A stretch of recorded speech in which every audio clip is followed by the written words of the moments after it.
Hello, viewers. Welcome back to another episode of Moose Mobile Auto Repair. And today I have a 2016 Ford F-150, and it has the 3.5 liter V6 naturally aspirated. And this vehicle has 518,231 kilometers on it. And so the customer's complaint is that he's hearing a loud noise from underneath the hood. And I believe it's the cooling fans that's running all the time. So we are going to have a look at it.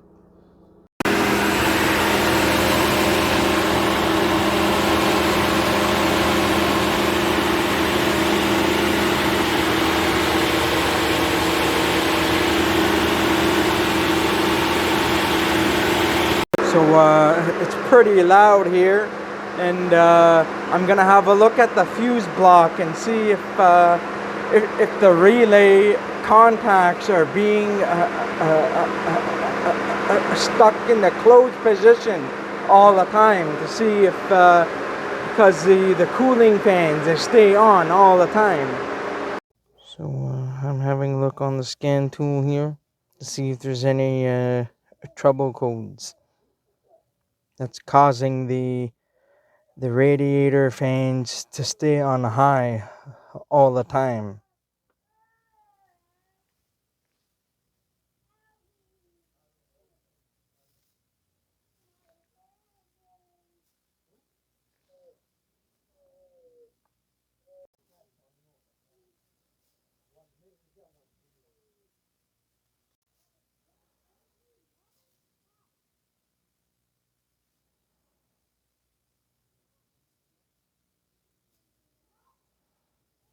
We're going to go into the PCM.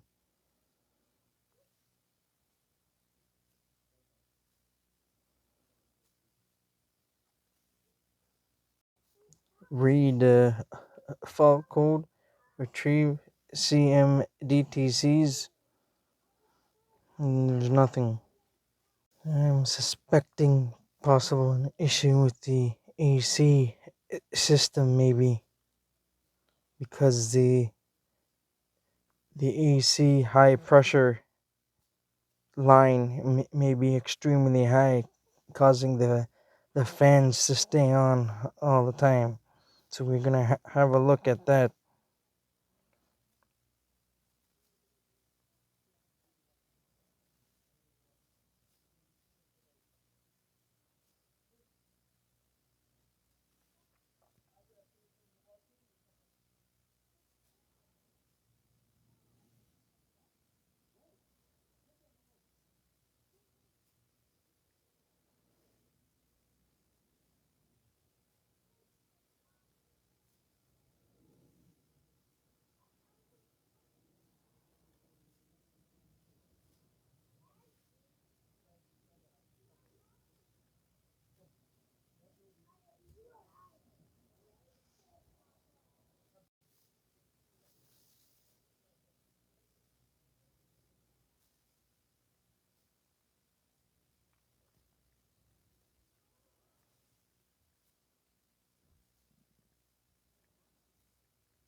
Don't see the vehicle overheating or anything, so it could be some other issue that we are after.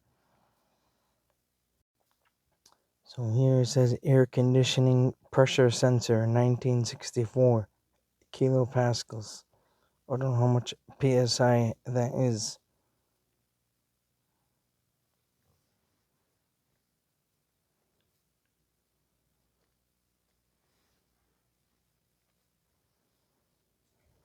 Let's turn the vehicle on now.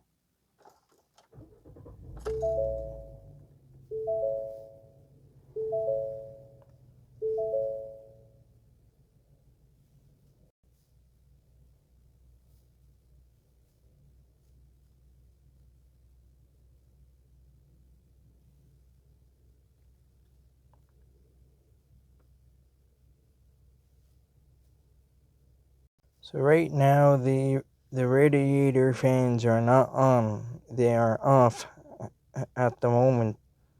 So I'm gonna wait for them to come back on. So right now we have 1934 kilopascals, the air conditioner. Now I'm gonna unplug this and see what happens here. Now it's reading 0. I disconnected it. I plug it back in. Now it's reading the way it's supposed to be reading. But I'm gonna wait for the cooling fans to come back on again.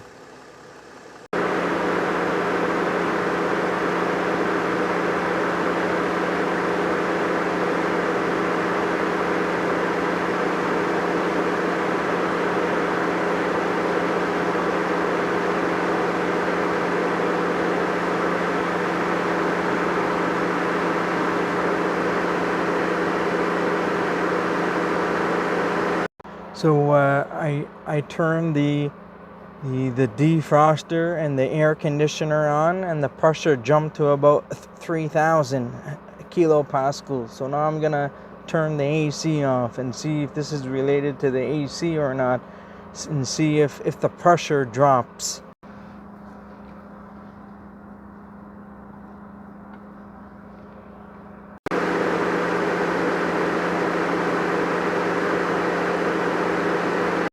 So right now, at the moment, the pressure is not dropping. It's stuck at close to 3,000, even when the air conditioner is off and the cooling fans are still on. So right now, I did the conversion, and it said that 3,000 kilopascals is about 435 psi on the high pressure for the AC line. That's way too much. It should be a lot lower than that, probably around 250 or probably even less in colder weather. So I know that the issue is somewhere in the AC system, and there's nothing to do with the relays. That's not the problem. I quickly pulled up a wiring diagram, which I'll show you guys later on in this video to see on what's happening. And also, I also got a printout of the fuse block on the description of all the relays here.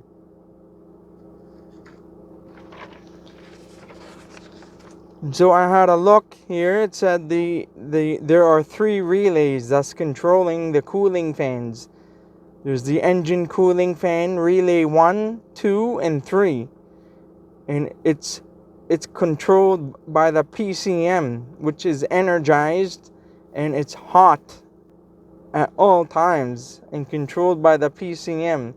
And so I'm gonna go through the wiring diagram later on in this video.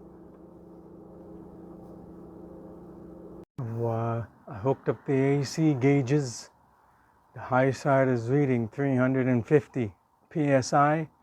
The low side 100 psi. They're not the same or close to the same. So I'm suspecting that the thermal expansion valve is faulty on this vehicle.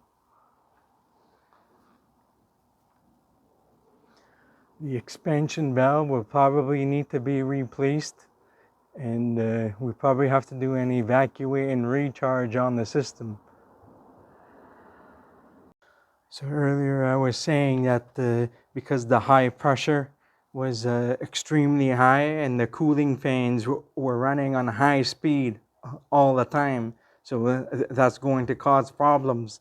And so there's a chance that the high side line can blow up if this issue is not repaired. So we are going to start the vehicle and see on what the pressures are reading now.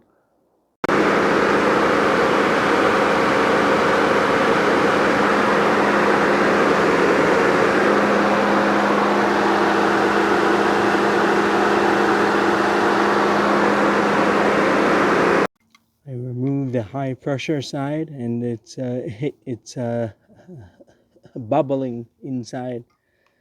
It could be a possibility that the Schrader valve is no good and needs replacement.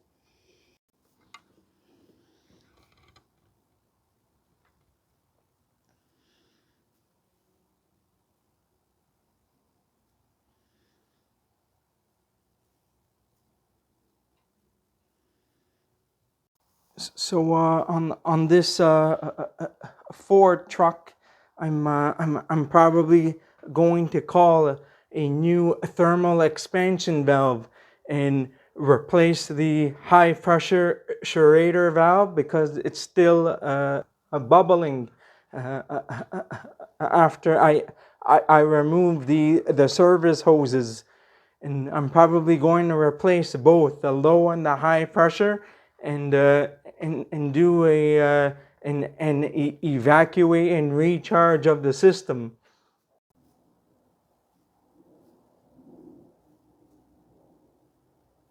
So I pulled up the wiring diagram for the cooling fans, and there are 3 relays here.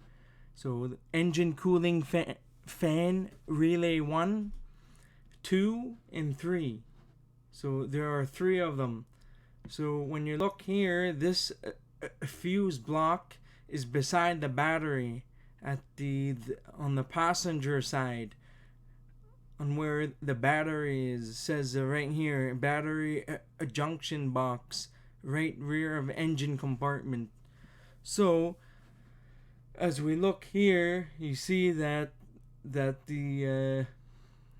all of these relays are energized by the PCM, and so it's only hot when the PCM commands these relays to close the circuit.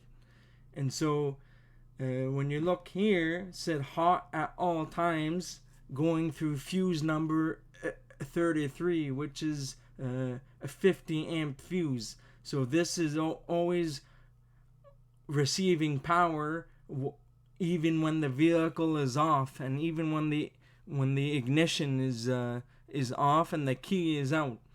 So here you have fuse 33, 97, 24, and 37.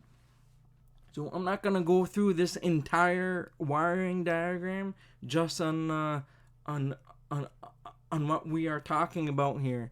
So if you go down the list here, now I forgot to mention that in the video I checked to make sure that the engine was not overheating. So the coolant level was okay, and I didn't see anything leaking, because if it was overheating, it would turn the cooling fans on and stay on.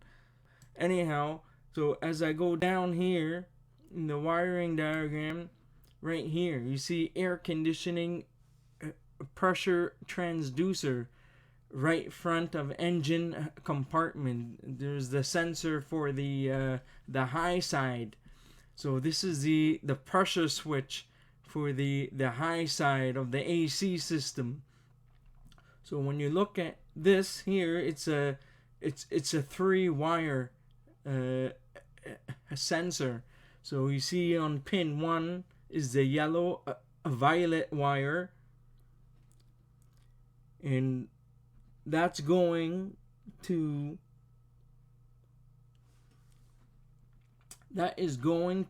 here, and there's a break here, and then there's another break, then it's going back to here to signal return.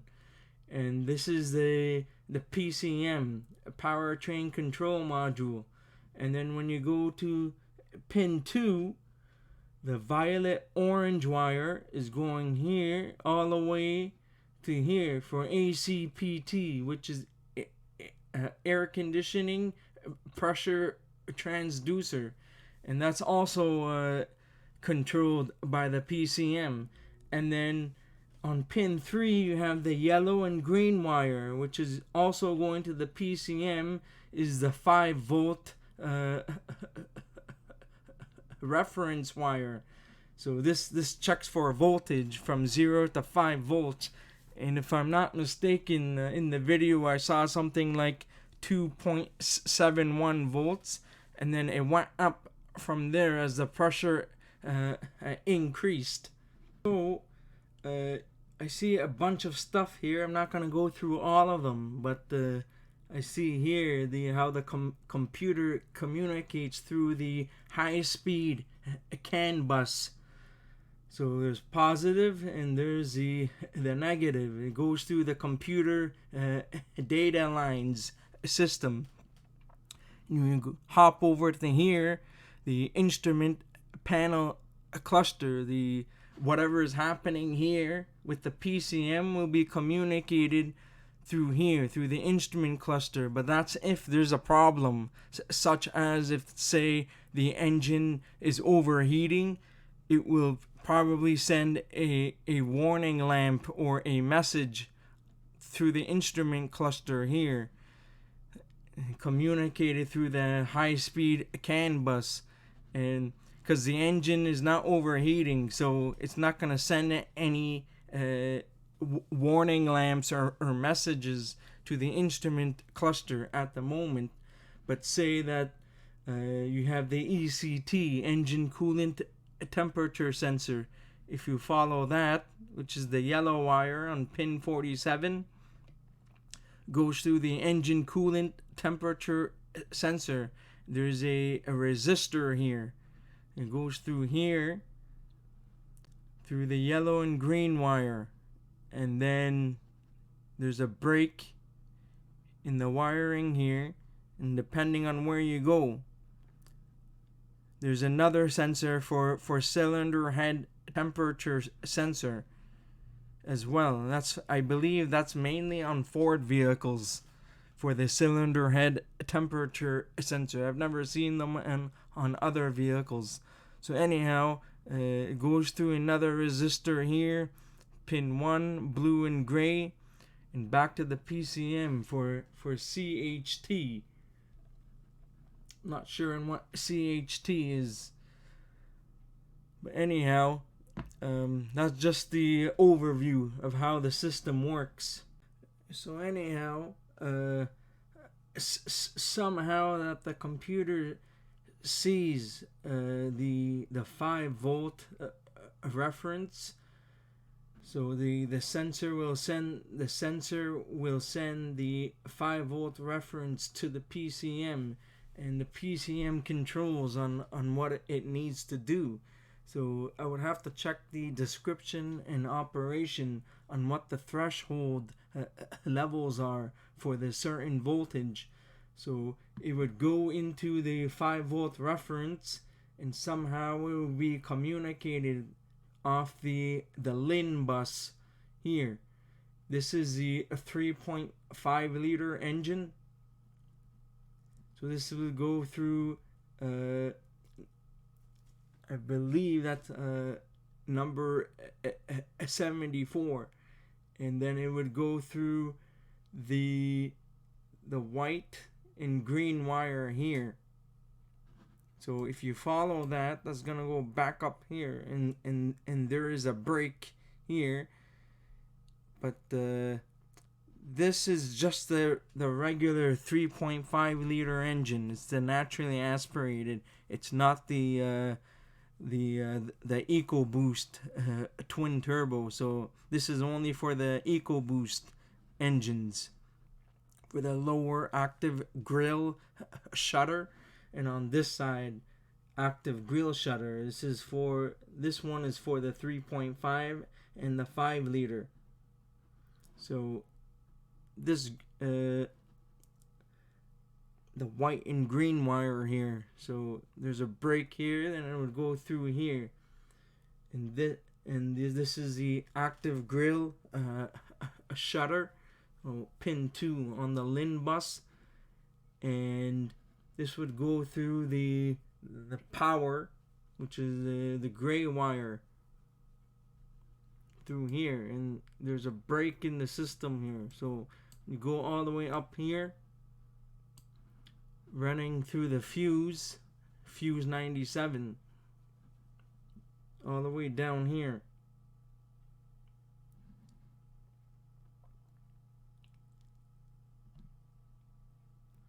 So you come back around on the LIN bus, on the active grill shutter and the white and green wire. So yeah, there's the LFC for the low fan control, and there's the HFC for the high fan control. And there is the active grill shutter that communicates through the LIN bus.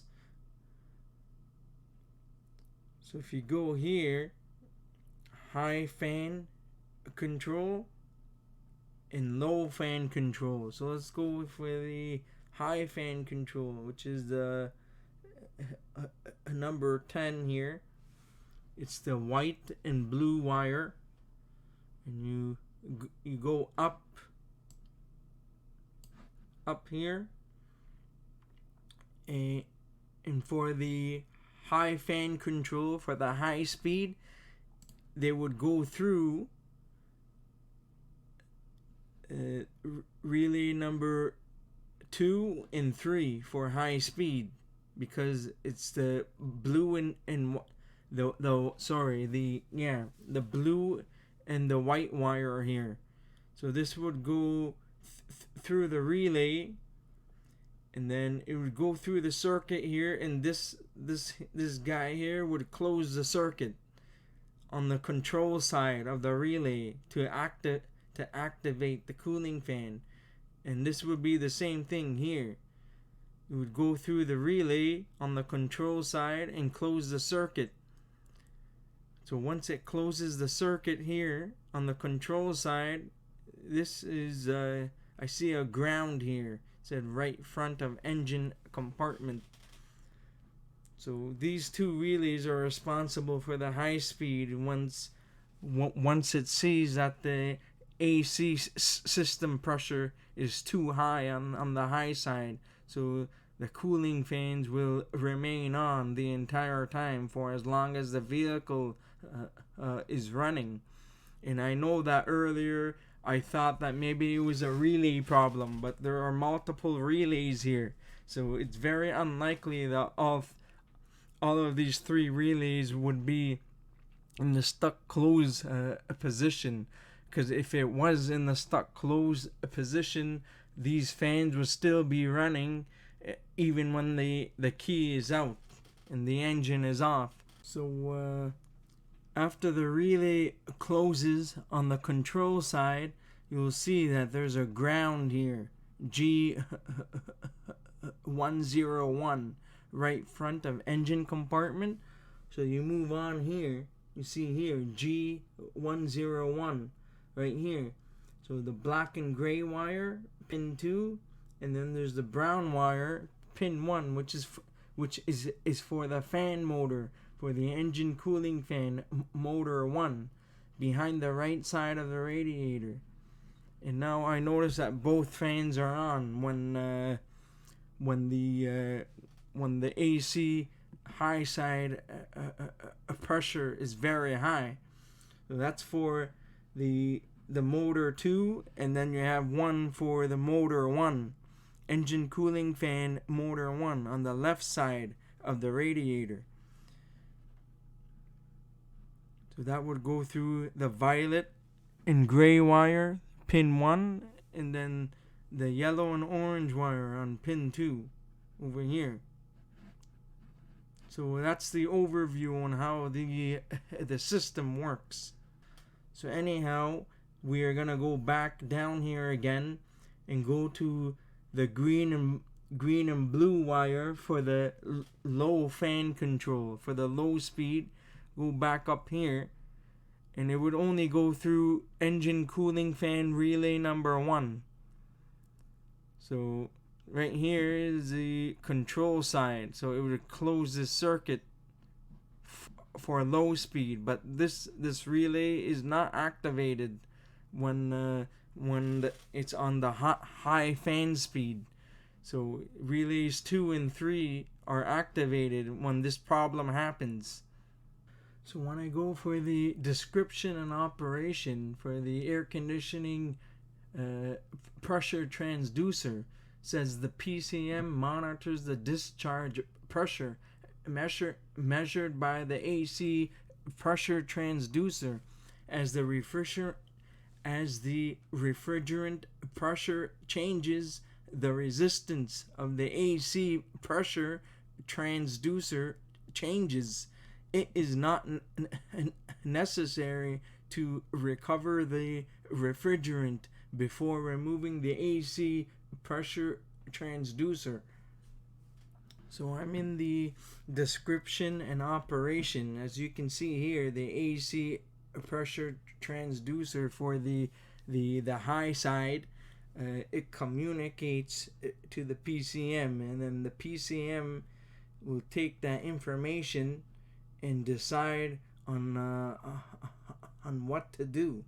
So the PCM either decides to communicate that information from the ACPT and transfer it to the high-speed CAN bus to the GWM, or the AAT sensor communicates to the PCM, and all of these sensors are being communicated to different modules and computers.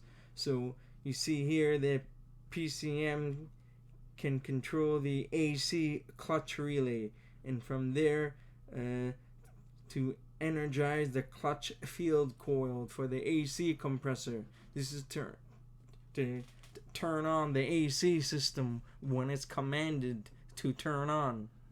So I couldn't find the threshold level as to when the PCM will turn the cooling fans on, but there's a general overview on what's normal and what's not normal.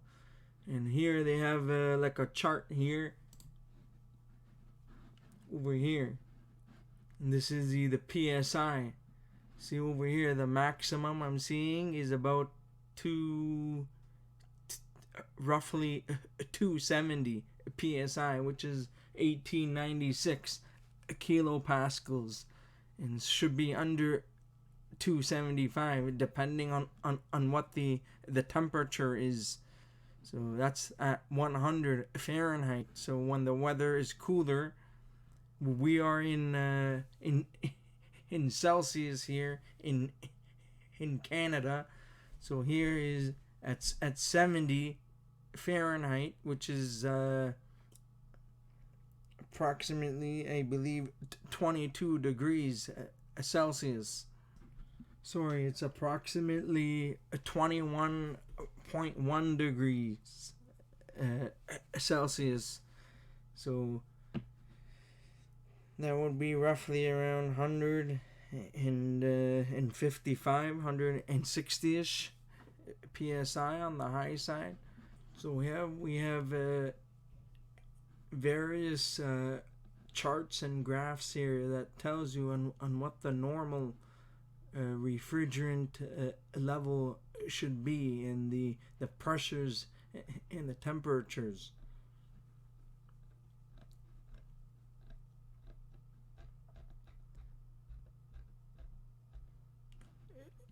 So anyhow, that's all we need to know. I just needed to get just a very basic overview as to how the system works, and just go from there. If you guys learned something and enjoyed this video, please like and subscribe to my channel if you're not already a subscriber, and I'll see you guys next time. Have a good day and take care. Please stay tuned for part 2.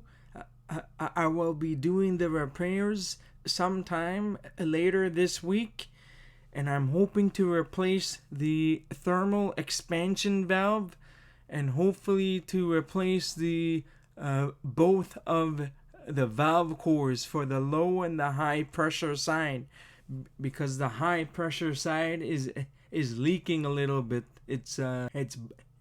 It's bubbling after I removed the service hoses. I will be recovering the refrigerant, and after the repairs, I will be doing the evacuate and recharge of the AC system, and that would be it.